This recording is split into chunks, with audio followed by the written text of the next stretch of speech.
Eu lembro aqui, o deputado Hussen falou recentemente que o governo Jair Bolsonaro é um exemplo na área ambiental. Longe disso, deputado, longe disso.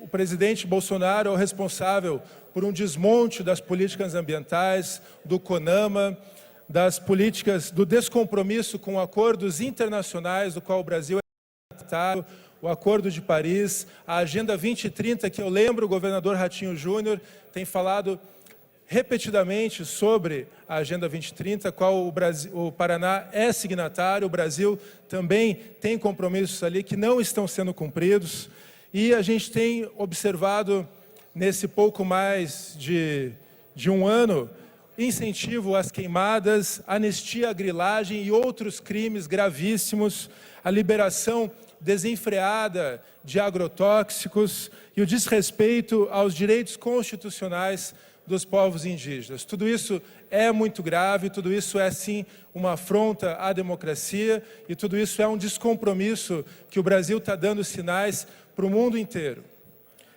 E, enquanto isso, no Paraná, a gente tem um governo que está alinhado com o governo Jair Bolsonaro, que não faz críticas abertamente ao presidente da República, mas eu queria que na área ambiental, até porque isso foi motivo de debates aqui no nosso plenário, lembrar de 3 questões que nos últimos 10, 15 dias eu considero que foram vitórias, deputado Lemos, deputado Requião, para a pauta ambientalista e que mostram que na área ambiental nós estamos também sofrendo retrocessos graves aqui no Paraná.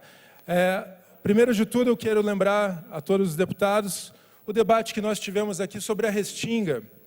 Em 8 de janeiro foi publicado o decreto 3812, declarando de utilidade pública as áreas de Restinga no litoral e autorizando um dito manejo dessa vegetação.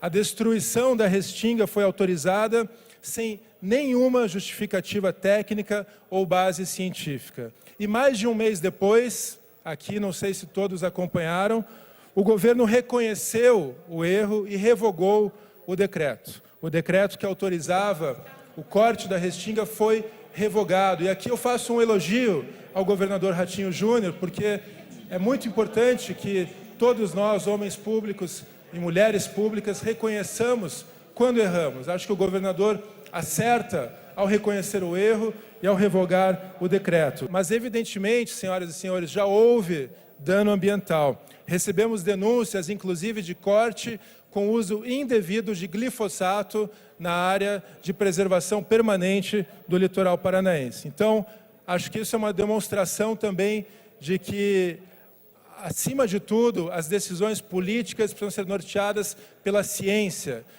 O decreto que revogou o decreto anterior da Restinga, ele fala da criação de um grupo de trabalho que, envolvendo os setores da Secretaria de Desenvolvimento Sustentável, Ministério Público do Paraná. No entanto, salta aos olhos a falta da presença das universidades, em especial da Universidade Federal do Paraná, que está muito presente no nosso litoral e contribuiu nesse debate com uma nota técnica sobre as questões. Outro ponto também que merece ampla atenção de todos nós parlamentares, o ICMS ecológico. Em 16 de agosto de 2019, o IAP publicou um relatório sobre o cálculo do fator ambiental para 2020. No documento, apontou-se inconformidades no cálculo do ICMS ecológico em 2018 e 2019. Ao que tudo indica, foram usados dados falsos, prejudicando o repasse de recursos aos municípios que, de fato, Dr. Batista, cumprem os requisitos legais e realizam ações de proteção do meio ambiente. Fizemos um pedido de informação a respeito em 23 de outubro, mas o governo não informou se haverá encaminhamento ao Ministério Público ou procedimento administrativo para apurar os fatos. Em dezembro de 2019, já havia mais de 60 ações na Justiça questionando o cálculo do repasse, além de recomendação própria do Ministério Público do Paraná por auditoria. Enfim, o Ministério Público efetuou as seguintes ações, e eu cito aqui: 2 ações civis públicas visando a correção do repasse intervenção junto ao Tribunal de Contas do Estado, que resultou numa representação, homologação precária dos índices do ICMS ecológico pelo referido Tribunal de Contas, com o consequente encaminhamento do processo de homologação à terceira inspetoria do Tribunal para análise e verificação das irregularidades.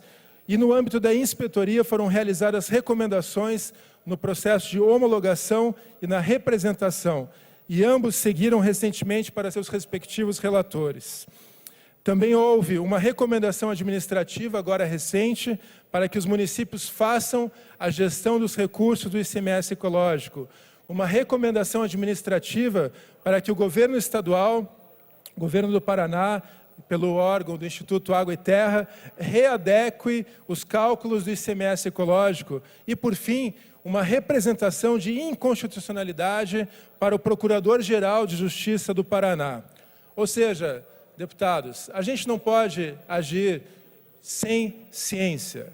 Toda a parte ambiental precisa ser norteada pela ciência, por dados precisos, para que a gente não incorra em erros graves, em erros rudes. Apenas um dia depois da anulação do decreto da Restinga, na véspera do Carnaval, a SEDEST publicou uma resolução alterando regras sobre a pesca. Tá? Essa também foi uma apresentação feita sem estudo que a justifique, sem manifestação de órgãos ambientais e sem diálogo com a sociedade. O Ministério Público novamente protocolou ação civil pública ainda no dia 21 de fevereiro, com decisão favorável da Justiça, suspendendo a resolução no dia seguinte. Deputados, a gente precisa de uma política ambiental séria, baseada em ciência, baseada em consulta fidedigna com a sociedade, com a participação efetiva das nossas universidades públicas, e é esse pedido que nós fazemos, que as políticas ambientais sejam protegidas. Nós não podemos ter avanços, por exemplo, num licenciamento ambiental, num afrouxamento do licenciamento ambiental, e tampouco considerarmos um desenvolvimento do Estado que venha às custas da destruição do meio ambiente.